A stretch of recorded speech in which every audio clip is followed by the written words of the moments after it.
First, a deadly car bombing in Beirut. Mohamad Chatah, a former Lebanese finance minister and ambassador to the United States, was killed in the explosion, which targeted his convoy. That's according to Lebanon's national news agency. Mohamad Chatah's bodyguard and 3 others also died in the blast.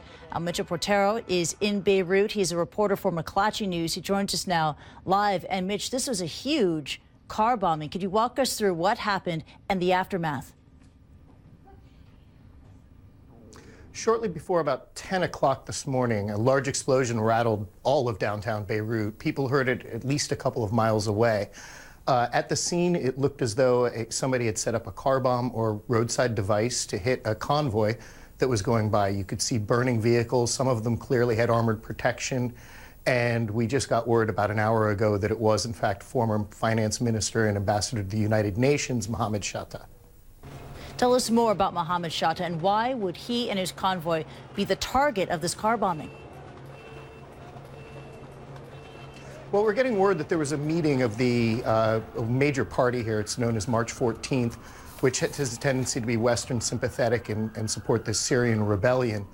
There was a large meeting as people were leaving. It looks like his convoy might have been randomly targeted or specifically. It's hard to tell right now. But he's known as a stern anti-Hezbollah figure here in Lebanon and was very close to slain Prime Minister Rafik Hariri, who died in a very similar car bombing in 2005, just yards away from the scene. And sort of the wider motivation behind today's deadly car bombing, was it a symptom of Sunni Shiite tension in Lebanon that's been rising over the civil war neighboring Syria? Well, that's going to be the first thing people look at here. He was a prominent Sunni politician from northern city of Tripoli, where there has been a constant stream of fighting all winter and fall that we all believe is very related to the situation in Syria.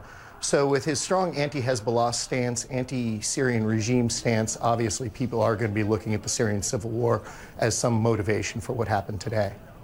Yeah, you touched on it just then. This isn't the first time that Syria has cast a shadow over Lebanon. Tell us more about how Lebanon has been affected and has been put at risk by what's been going on in Syria.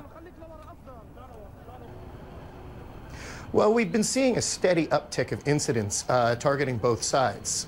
This country is very divided in terms of the Syrian civil war.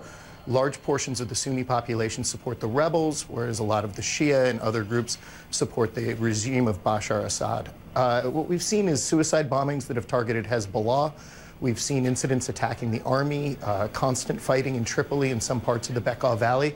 But this is the first major incident that we've had in downtown Beirut. This is a 5-star hotel area. It's across from a very popular nightclub, and this has really rattled Beirutis this morning. All right, Mitch Portero of McClatchy, thank you so much for joining us and telling us the very latest of this news report coming out of Beirut this day.